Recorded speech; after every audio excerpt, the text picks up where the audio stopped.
ಕೋಟಿ ಕೋಟಿ ಗೋಲ್ಡ್ ವಂಚನಾ ಕೇಸ್ಗೆ ಸಂಬಂಧಪಟ್ಟಂತೆ ಈಗ ಬಿಗ್ ಟ್ವಿಸ್ಟ್ ಸಿಕ್ಕಿದೆ. ವಂಚನೆ ಪ್ರಕರಣದಲ್ಲಿ ಐಶ್ವರ್ಯ ಗೌಡ ಹಾಗೆ ಆಕೆಯ ಪತಿ ಹರೀಶ್ನನ್ನ ಬಂಧಿಸಲಾಗಿದೆ. ನೋಡಿ, ಕಳೆದ ಒಂದು ವಾರದಿಂದ ಸದ್ದು ಮಾಡ್ತಾ ಇರುವಂತಹ ಹೆಸರು ಇದು.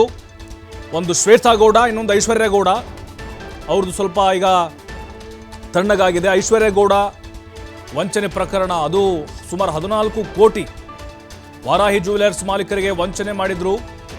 ವಿಚಾರಣೆಗೆ ಹಾಜರಾಗಿದ್ದ ವೇಳೆ ಐಶ್ವರ್ಯ ಗೌಡಳನ್ನ ಮತ್ತು ಆಕೆ ಗಂಡನನ್ನ ಲಾಕ್ ಮಾಡಲಾಗಿದೆ. ಚಂದ್ರ ಲೇಔಟ್ನ ಪೊಲೀಸರು ಅರೆಸ್ಟ್ ಮಾಡಿದ್ದಾರೆ.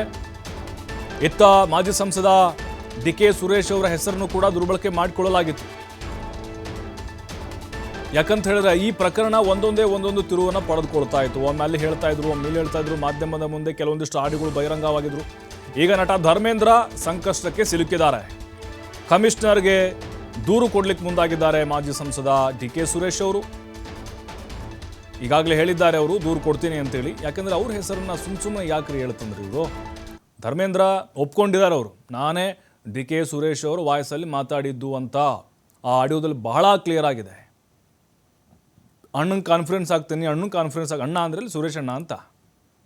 ಐಶ್ವರ್ಯ ಗೌಡ ಮತ್ತು ಧರ್ಮೇಂದ್ರ ಮತ್ತು ಈ ವನಿತಾ ಐತಾಳ್ ಏನಿದ್ದಾರೆ, 3 ಜನರು ಕಾನ್ಫರೆನ್ಸ್ ಕಾಲಕ್ಕೆ ಮಾತಾಡಿರುವಂಥ ಕೆಲವೊಂದಿಷ್ಟು ಆಡಿಯೋಗಳು ಕೂಡ ಇದಕ್ಕೆ ಸಾಕ್ಷಿ ಅನ್ನುವಂತಿತ್ತು. ಈಗ ಚಂದ್ರ ಲೇಔಟ್ ಠಾಣೆ ಪೊಲೀಸರು ಐಶ್ವರ್ಯ ಗೌಡ ಹಾಗೆ ಆಕೆಯ ಪತಿ ಹರೀಶ್ನನ್ನ ಬಂಧಿಸಿದ್ದಾರೆ. ವಿಚಾರಣೆಗೆ ಹಾಜರಾದಂಥ ಸಂದರ್ಭದಲ್ಲೇ ಅವರನ್ನು ಅರೆಸ್ಟ್ ಮಾಡಿದ್ದಾರೆ. ನೋಡಿ, ಈ ಪ್ರಕರಣ ಏನಿದೆ, ಆಕೆ ಐಷಾರಾಮಿ ಜೀವನ ಐಶ್ವರ್ಯ ಗೌಡೊಂದು, ಆಮೇಲೆ ದೊಡ್ಡ ರಾಜಕಾರಣಿಗಳ ಲಿಂಕು ಆಕೆಗೆ ಇತ್ತು ಅನ್ನೋದು ಸ್ವತಃ ಆಕೆನ ಒಪ್ಕೊಂಡಿದ್ಲು. ವಿನಯ್ ಕುಲಕರ್ಣಿ ಹೆಸರು ಬರುತ್ತೆ, ಅಲ್ಲಿ ಡಿ.ಕೆ. ಸುರೇಶ್ ಅವ್ರ ಹೆಸರು ಬರುತ್ತೆ, ಕೆಲವೊಂದಿಷ್ಟು ರೌಡಿ ಶೀಟರ್ಗಳ ಹೆಸರು ಕೂಡ ಬರುತ್ತೆ. ಬಟ್ ಈಗ ಕಾನೂನಾತ್ಮಕವಾಗಿ ಹೋರಾಟ ಇದು ಶುರುವಾಗಿದೆ. ಈಗ ಧರ್ಮನೂ ಕೂಡ ಸಂಕಷ್ಟ ಶುರುವಾಗಿದೆ. ಈಗ ಧರ್ಮ ಸಂಕಟ ಆಗಿದೆ. ಯಾಕಂದರೆ ಐಶ್ವರ್ಯ ಗೌಡ ನನಗೇನೂ ಗೊತ್ತೇ ಇಲ್ಲ, ಎಲ್ಲ ಕ್ಲಿಯರ್ ಆಗಿದೆ ಅಂತ ಹೇಳ್ತಾ ಇದ್ರು.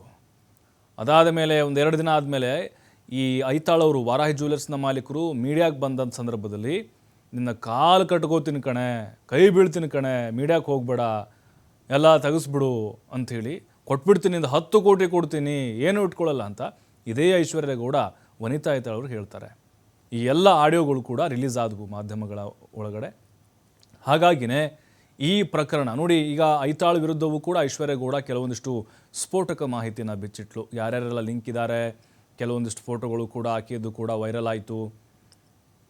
ಈಗ ಐತಾಳ್ ಅವ್ರದ್ದು ಒಂದೇ ಒತ್ತಾಯ, ಏನೇ ಆಗಲಿ ನಂದು ಬ್ಯಾಕ್ಗ್ರೌಂಡು, ನಾನು ಏನು ಸಿಂಗಲ್ ಲೇಡಿನೋ ಅಥವಾ ಯಾರ್ಯಾರ ಜೊತೆ ಲಿಂಕ್ ಇದೆಯೋ ಅದು ಅವಳಿಗೆ ಬೇಡ, ನನ್ನ ದುಡ್ಡು ಅಥವಾ ನನ್ನ ಗೋಲ್ಡ್ ನನಗೆ ಬೇಕು.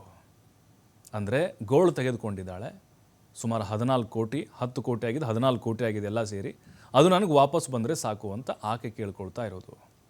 ಹಾಗಾಗಿನೇ ಈಗ ಈ ಇಡೀ ಪ್ರಕರಣಕ್ಕೆ ನಾವು ನೋಡೋದಾದರೆ ಕಾನೂನಾತ್ಮಕವಾದಂಥ ಹೋರಾಟ ಇಲ್ಲಿವರೆಗೂ ಶುರುವಾಗಿರಲಿಲ್ಲ. ಐತಾಳು ಮತ್ತು ಐಶ್ವರ್ಯ ಗೌಡ ನಡುವಿನ ಆ ಒಂದು ಟಾಕ್ ಫೈಟ್ ಜೋರಾಗಿ ನಡೀತಾ ಇತ್ತು. ಈಕೆ ಮೇಲೆ ಆಕೆ ಆರೋಪ ಮಾಡೋದು, ಆಕೆ ಮೇಲೆ ಈಕೆ ಆರೋಪವನ್ನು ಮಾಡ್ತಾ ಬರ್ತಾ ಇದ್ದರು. ಬಟ್ ಈಗ ಆ ದೂರನ್ನು ಆಧರಿಸಿ ಚಂದ್ರ ಲೇಔಟ್ ಠಾಣೆ ಪೊಲೀಸರು ಐಶ್ವರ್ಯ ಗೌಡ ಹಾಗೆ ಆಕೆಯ ಪತಿಯನ್ನು ಬಂಧಿಸಿದ್ದಾರೆ. ನೋಡಬೇಕು ವಿಚಾರಣೆ ವೇಳೆ ಏನೆಲ್ಲ ಸ್ಫೋಟಕ ಅಂಶಗಳು ಹೊರಬೀಳುತ್ತೆ ಅಂಥೇಳಿ. ಯಾಕಂತ ಹೇಳಿದ್ರೆ ಇಲ್ಲಿ ಏನಾದರೂ ಸಾಕ್ಷಿಗಳಿದಾವ ಇಲ್ವಾ, ವನಿತಾ ಐತಾಳ್ಗೆ ದುಡ್ಡು ಕೊಟ್ಟಿದ್ದು ಅದು ಸುಮಾರು 10 ಕೋಟಿ ಅಂತ ಹೇಳ್ತಾ ಇದ್ದಾರೆ. ಜೊತೆಗೆ ಗೋಲ್ಡ್ ತೆಗೆದುಕೊಂಡಿದ್ದು ಏನು ಸಾಕ್ಷಿಗಳಿದ್ದಾವೆ ಅದೆಲ್ಲವೂ ಕೂಡ ಇಲ್ಲಿ ಡಿಪೆಂಡ್ ಆಗುತ್ತೆ.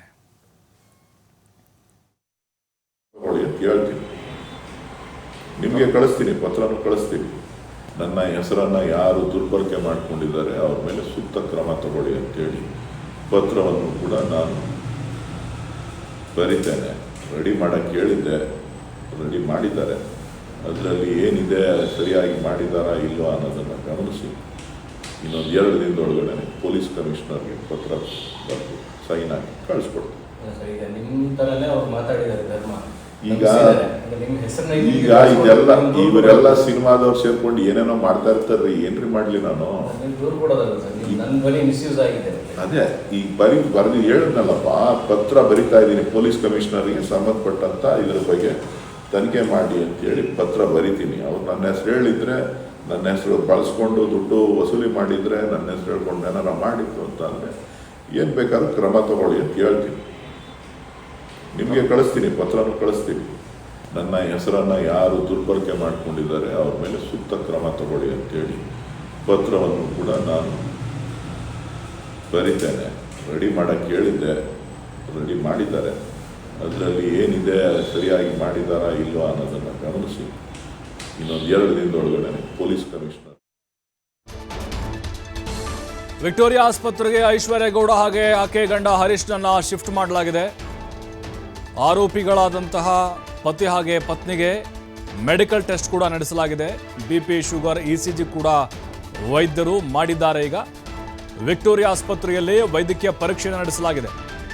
ಇನ್ನು ಕೆಲವೇ ಕ್ಷಣಗಳಲ್ಲಿ 4ನೇ ACMM ಕೋರ್ಟ್ಗೆ ಇಬ್ಬರು ಆರೋಪಿಗಳನ್ನು ಹಾಜರುಪಡಿಸಲಾಗುತ್ತೆ. ಏನು ಎತ್ತ ಇವ್ರ ಕಥೆ ಏನು, ಯಾರು ಸುಳ್ಳು ಹೇಳ್ತಿದ್ದಾರೆ, ಯಾವ್ದು ಸತ್ಯ, ಆಕೆ ಗೋಲ್ಡ್ ಕೊಟ್ಟಿದ್ದು ನಿಜಾನ ಇಲ್ವಾ, ಆ ಗೋಲ್ಡ್ ಎಲ್ಲಿಟ್ಟಿದ್ದಾಳೆ ಐಶ್ವರ್ಯ ಗೌಡ, ಇದೆಲ್ಲವೂ ಕೂಡ ತನಿಖೆಯಿಂದ ಗೊತ್ತಾಗಬೇಕು. ಈಗ ಕೋರ್ಟ್ಗೆ ಹೋದ್ಮೇಲೆ ACMM ಕೋರ್ಟ್ಗೆ ಹೋದ್ಮೇಲೆ ನೋಡಬೇಕು ಇವ್ರನ್ನ ಜೈಲಿಗೆ ಕಳಿಸ್ತಾರಾ ಅಥವಾ ಕಸ್ಟಡಿ ಕೊಡ್ತಾರಾ ಅಂತ. ಜೈಲಿಗೆ ಅಂತ ಹೇಳಿದ್ರೆ ನ್ಯಾಯಾಂಗ ಬಂಧನ ಕೊಡಬಹುದು, ಇಲ್ಲ ಇವರು ವಿಚಾರಣೆ ಅಂತ ಹೇಳಿದ್ರೆ ಕಸ್ಟಡಿ ಕೊಡಬಹುದು. ಬಹುತೇಕವಾಗಿ ನಮಗನಿಸ್ತಾ ಇದೆ ಕಸ್ಟಡಿ ಕೊಡ್ಬೋದು ಅಂತ, ಪೊಲೀಸ್ ಕಸ್ಟಡಿಗೆ. ಯಾಕಂದರೆ ಈಗ ಅವ್ರನ್ನ ಅರೆಸ್ಟ್ ಮಾಡಿರೋದ್ರಿಂದಾಗಿ ವಿಚಾರಣೆ ನಡೆಸೋದು ಸುದೀರ್ಘವಾಗಿ ಬಾಕಿ ಇದೆ. ವಿಕ್ಟೋರಿಯಾ ಆಸ್ಪತ್ರೆಗೆ ಇಬ್ಬರು ಆರೋಪಿಗಳನ್ನು ಕರೆದುಕೊಂಡು ಬಂದಿದ್ದಾರೆ. ಮೆಡಿಕಲ್ ಟೆಸ್ಟ್ ಕೂಡ ಆಗಿದೆ ಅವರಿಗೆ. BP, ಶುಗರು ಮತ್ತು ECG ಟೆಸ್ಟ್ ಎಲ್ಲ ಮಾಡಿದ್ದಾರೆ. ಈಗ ACMM ಕೋರ್ಟ್ಗೆ 4ನೇ ACMM ಕೋರ್ಟ್ಗೆ ಕೆಲವೇ ಕ್ಷಣಗಳಲ್ಲಿ ಗಂಡ ಹೆಂಡತಿಯನ್ನು ಪ್ರೊಡ್ಯೂಸ್ ಮಾಡ್ತಾರೆ. ಅಲ್ಲಿ ಯಾವ ಹೇಳಿಕೆಯನ್ನು ಕೊಡ್ತಾರೆ ಅನ್ನೋದು ನೋಡಬೇಕೀಗ. ಯಾಕಂತ ಹೇಳಿದ್ರೆ ಪೊಲೀಸರು ಇದರಲ್ಲಿ ಆಳಕ್ಕೆ ಹೋಗಿ ತನಿಖೆ ಮಾಡಬೇಕಾಗಿದೆ, ಸಾಕ್ಷ್ಯಾಧಾರಗಳನ್ನು ಕಲೆ ಹಾಕಬೇಕಾಗಿದೆ. ಮತ್ತಷ್ಟು ಮಾಹಿತಿ ಸಂತೋಷ್ ನೀಡ್ತಾರೆ. ಸಂತೋಷ್, ಈಗ ಈ ಕೋಟಿ ವಂಚನೆ ಪ್ರಕರಣಕ್ಕೆ ಸಂಬಂಧಪಟ್ಟಂತೆ ಐಶ್ವರ್ಯ ಹಾಗೆ ಪತಿನ ಅರೆಸ್ಟ್ ಮಾಡಿದ್ದಾರೆ. ಏನೆಲ್ಲ ತಿರುವನ್ನು ಪಡೆದುಕೊಳ್ತಿದೆ ಅಂದರೆ ಈಗ ಇನ್ಮೇಲಾದರೂ ಕೂಡ ಕಾನೂನಾತ್ಮಕವಾಗಿ ಇದಕ್ಕೊಂದು ತಾರ್ಕಿಕ ಅಂತ್ಯ ಕಾಣ್ಬೋದು, ಅಸಲಿ ವಿಚಾರಗಳು ಬೆಳಕಿಗೆ ಬರ್ಬೋದು ಹಂತವಾಗಿ ಅನ್ನೋದು? ಪ್ರಭು, ಇದೀಗಷ್ಟೇ ಏನು ವನಿತಾ ಐಜಾಳ್ಪಟ್ಟೆ ದೂರಿನ ಅನ್ವಯ ವಿಚಾರಣೆಗೆ ಕರೆದಿದ್ದಂತ ಪೊಲೀಸರು ದಂಪತಿಗಳೇನಿದ್ರು ಐಶ್ವರ್ಯ ಗೌಡ ಮತ್ತು ಹರೀಶ್ ಇಬ್ಬರನ್ನು ಕೂಡ ಬಂಧನ ಮಾಡಿರುವಂತದ್ದು, ಇಬ್ಬರನ್ನ ಬಂಧಿಸಿ ವಿಚಾರಣೆ ನಡೆಸ್ತಿರುವಂತದ್ದು. ಅಂದ್ರೆ ಈ ಹಿಂದೆ ಆಕೆ ಕೊಟ್ಟಂತ ದೂರಿನ ಅನ್ವಯ ಇವತ್ತು ಐಶ್ವರ್ಯ ಗೌಡ ಮತ್ತು ತನ್ನ ಪತಿ ಏನಿದ್ದ ಹರೀಶ್ ಇಬ್ಬರಿಗೂ ಕೂಡ ನೋಟಿಸ್ ಅನ್ನ ಜಾರಿ ಮಾಡಿದ್ರು. ವಿಚಾರಣೆಗೆ ಇವತ್ತು ಹಾಜರಾದ ಬೆನ್ನಲ್ಲೇ ವಿಚಾರಣೆ ನಡೆಸಿದ ನಂತರ ವಿಚಾರಣೆ ನಡೆಸಿದ ವೇಳೆ ಇವರು ಮಾಡಿರುವಂತಹ ವಂಚನೆಗೆ ಸಂಬಂಧಪಟ್ಟ ಹಾಗೆ ಒಂದಿಷ್ಟು ಸಾಕ್ಷ್ಯಾಧಾರಗಳು ಸಿಕ್ಕಿರುವಂತದ್ದು. ಅದನ್ನ ಆಧಾರವಾಗಿ ಇಟ್ಕೊಂಡು ಇವತ್ತು ಇಬ್ಬರನ್ನು ಕೂಡ ಬಂಧನ ಮಾಡಿರುವಂತದ್ದು. ಇದೀಗ ಬಂಧನ ಮಾಡಿ ಅವ್ರನ್ನ ಮೆಡಿಕಲ್ ಅನ್ನ ಮಾಡಿಸ್ಲಿಕ್ಕೆ ವೈದ್ಯಕೀಯ ತಪಾಸಣೆಗೆ ವಿಕ್ಟೋರಿಯಾ ಆಸ್ಪತ್ರೆಗೆ ಕರ್ಕೊಂಡಾಗಿದೆ.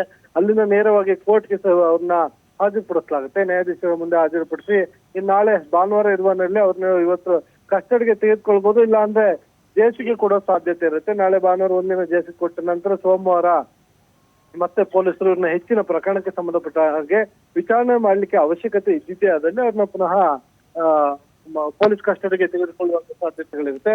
ಒಂದು ವೇಳೆ ಆ ರೀತಿಯಾಗಿ ಏನಾದ್ರೂ ಇವತ್ತೇ ವಿಚಾರಣೆ ಕಂಪ್ಲೀಟ್ ಆಗಿ ಮುಗಿದಿದ್ರೆ ಅವರು ಪ್ರಕರಣಕ್ಕೆ ಸಂಬಂಧಪಟ್ಟ ಹಾಗೆ, ಸೊ ಅವ್ರನ್ನ ಜೇಲ್ಸ್ಗೆ ಬಿಡುವ ಸಾಧ್ಯತೆ ಇರುವಂತದ್ದು. ಜೇಲ್ಸ್ಗೆ ಹೋದ್ರೆ ಪುನಃ ಇನ್ನ ಕಾನೂನಾತ್ಮಕವಾಗಿ ಪ್ರಕರಣಕ್ಕೆ ಸಂಬಂಧಪಟ್ಟ ಹಾಗೆ ವಿಚಾರಣೆ ಬೇರೆ ಬೇರೆ ಸ್ಟೇಟ್ಮೆಂಟ್ ಗಳನ್ನ ಪಡ್ಕೊಳ್ಬೇಕಾಗತ್ತೆ, ಹೇಳಿಕೆಗಳನ್ನ ಪಡ್ಕೊಳ್ಬೇಕಾಗತ್ತೆ. ಅದರ ಜೊತೆಗೆ ಚಾರ್ಜ್ ಶೀಟ್ ಅನ್ನ ಕೂಡ ಇವರು ಹಾಕ್ಬೇಕಾಗುತ್ತೆ. ಇದಾದ ನಂತರ ಮುಂದೆ ಕೋರ್ಟ್ ನಲ್ಲಿ ಅಂದ್ರೆ ಇಡೀ ಪ್ರಕರಣದಲ್ಲಿ ಆಕೆ ವಂಚನೆ ಮಾಡಿದ್ದಾಳೆ ಅನ್ನೋದಕ್ಕೆ ಪೊಲೀಸರ ಬಳಿ ಏನೆಲ್ಲ ಸಾಕ್ಷ್ಯಾಧಾರಗಳು ಇರ್ತವೆ ಅನ್ನೋದನ್ನ ನೋಡ್ಬೇಕಾಗುತ್ತೆ. ಅದರ ಆಧಾರವಾಗಿ ಮುಂದೆ ಟ್ರಯಲ್ ನಡೆಯುವಂತದ್ದು. ಪ್ರಭು, ಥ್ಯಾಂಕ್ ಯು ಸಂತೋಷ್ ತಮ್ಮೆಲ್ಲ ಮಾಹಿತಿಗಾಗಿ. ಇನ್ನೇನು ಕೆಲವೇ ಕ್ಷಣಗಳಲ್ಲಿ ಇಬ್ಬರನ್ನು ಕೂಡ 4ನೇ ACMM ಕೋರ್ಟ್ಗೆ ಹಾಜರುಪಡಿಸ್ತಾರೆ. ಕಸ್ಟಡಿಗ ಅಥವಾ ನ್ಯಾಯಾಂಗ ಬಂಧನಕ ಅನ್ನೋದು ಗೊತ್ತಾಗುತ್ತೆ ನಮಗೆ. 9 ಕೋಟಿ ಮೌಲ್ಯದ ಗೋಲ್ಡ್ ವಂಚನೆ ಪ್ರಕರಣ. ಐಶ್ವರ್ಯ ಜೊತೆ ಕಿರುಗಾವಲು ಗ್ರಾಮಕ್ಕೆ ಭೇಟಿ ಕೊಟ್ಟಿದ್ರು ನಟ ಧರ್ಮೇಂದ್ರ. ಅದಕ್ಕೆ ಸಂಬಂಧಪಟ್ಟಂತೆ ಕೆಲವೊಂದಿಷ್ಟು ಫೋಟೋಸ್ಗಳು ವೈರಲ್ ಆಗ್ತಾ ಇದ್ದಾವೆ. 9 ಕೋಟಿ ಮೌಲ್ಯದ ಪ್ರಕರಣ ಇದು. ಐಶ್ವರ್ಯ ಜೊತೆಗೆ ಕಿರುಗಾವಲು ಗ್ರಾಮ ಈ ಐಶ್ವರ್ಯ ಗೌಡನ ಹುಟ್ಟೂರು, ಮಂಡ್ಯ ಜಿಲ್ಲೆಯ ಮಳವಳ್ಳಿ ತಾಲೂಕಿನಲ್ಲಿ ಬರುತ್ತೆ. 2 ವರ್ಷದ ಹಿಂದೆ ಐಶ್ವರ್ಯ ಹುಟ್ಟೂರಿಗೆ ಈ ಧರ್ಮೇಂದ್ರ ಭೇಟಿ ಕೊಟ್ಟಿದ್ರು. 2 ವರ್ಷದ ಹಿಂದೆ ಅಂದ್ರೆ ಬಹಳ ವರ್ಷಗಳಿಂದ ಪರಿಚಯ ಅಂತ ಅರ್ಥ ಇದು. ಗಣೇಶ ಉತ್ಸವಕ್ಕಾಗಿ ಆಗಮಿಸಿದ್ರು ನಟ ಧರ್ಮೇಂದ್ರ. ಆ ಫೋಟೋ ನೋಡ್ತಾ ಇದ್ದೀವಿ ನಾವು. ಊರ ಜನರ ಮುಂದೆ ನಟ ಕೂಡ ತನಗೆ ಅತ್ಯಾಪ್ತ ಅಂತ ಐಶ್ವರ್ಯ ಫುಲ್ ಬಿಲ್ಡಪ್ ಕೊಟ್ಟಿದ್ಲು. ಇವರೇ ಅಲ್ವಾ ವಿಲನ್ ಪಾರ್ಟ್ ಮಾಡ್ತಾರೆ, ಸಾಕಷ್ಟು ಸಿನಿಮಾಗಳಲ್ಲಿ ಮಾಡಿದ್ದಾರೆ, ಸಾಮಾನ್ಯವಾಗಿ ಆ ಹಳ್ಳಿ ಭಾಗದಲ್ಲಿ ಹೋದಂಥ ಸಂದರ್ಭದಲ್ಲಿ ಫೋಟೋ ಕೂಡ ತೆಗೆದು ಕಾಮನ್ನು. ಆದರೆ ಐಶ್ವರ್ಯ ಅದನ್ನೇ ಸಿಕ್ಕಾಪಟ್ಟೆ ಬಿಲ್ಡಪ್ ಕೊಟ್ಟಿದ್ಲು ಕಿರುಗಾವಲು ಗ್ರಾಮ ತಮ್ಮ ಊರಿನಲ್ಲಿ. ಐಶ್ವರ್ಯ ಕಂಡು ಗ್ರಾಮಸ್ಥರು ಬೆಚ್ಚೆ ಬಿದ್ದಿದ್ರು. ಹೆಂಗಿದ್ದವಳು ಹೆಂಗಾದ್ಲಪ್ಪ ಐಶ್ವರ್ಯ ಹೆಂಗೆ ಬಂತು ಈಕೆಗೆ ಅಂತ ಮಾತಾಡ್ಕೊಳ್ಳೋಕೆ ಶುರು ಮಾಡಿದರು. ಯಾಕೆಂದರೆ ಅವ್ರ ಊರಲ್ಲಿ ಒಂದು ಫಂಕ್ಷನ್ ಮಾಡಿದ್ಲು ದೇವ್ರದ್ದು ಪ್ರತಿಷ್ಠಾಪನೆ, ಅದಕ್ಕೆ ಸುಮಾರು 1 ಕೋಟಿ ಖರ್ಚು ಮಾಡಿದ್ಲಂತ ಈಕೆ. ಸಹಜವಾಗಿ ಅನುಮಾನ ಬಂದಿದ್ದು ಹಾಗೆ. ಸಾಮಾನ್ಯವಾದಂಥ ಒಬ್ಬ ಮಹಿಳೆ ನೋಡಿ, ಸಹೋದರನ ಕಚೇರಿಗೆ ನಟನನ್ನು ಕರೆದುಕೊಂಡು ಹೋಗಿರ್ತಾರೆ ಐಶು. ಕಾಂಗ್ರೆಸ್ ಮುಖಂಡರಾಗಿದ್ದಾರೆ. ಅವ್ರ ಸಹೋದರ ಹಳ್ಳಿ ಮಂಜು ಅಂಥೇಳಿ ಆ ಕಡೆ ಕರೀತಾರೆ. ಅವ್ರ ಕಚೇರಿಗೆ ಕರ್ಕೊಂಡು ಹೋಗಿದ್ದರು. ಧರ್ಮನನ್ನು ಊರಿಗೆ ಕರ್ಕೊಂಡು ಹೋಗಿದ್ದರು ಗಣೇಶೋತ್ಸವ ಸಂದರ್ಭದಲ್ಲಿ. ಆ ಟೈಮಲ್ಲಿ ಅವ್ರ ಕುಟುಂಬಸ್ಥರನ್ನು ಕೂಡ ಭೇಟಿ ಮಾಡಿದ್ರು. ಇದು ಕಾಂಗ್ರೆಸ್ ಕಚೇರಿ ಅವ್ರ ಸಹೋದರದ್ದು. ನೋಡಿ ಆ ಫೋಟೋ ಇದು.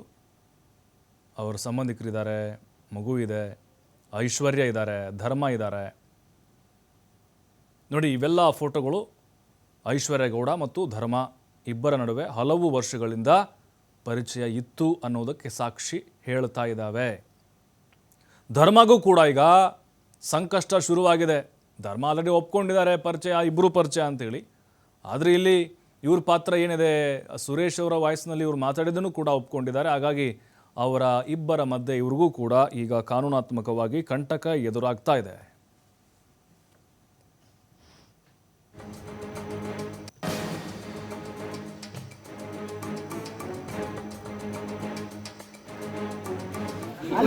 ಹಲೋ, ಬನ್ನಿ ಬೇಗ ಬನ್ನಿ.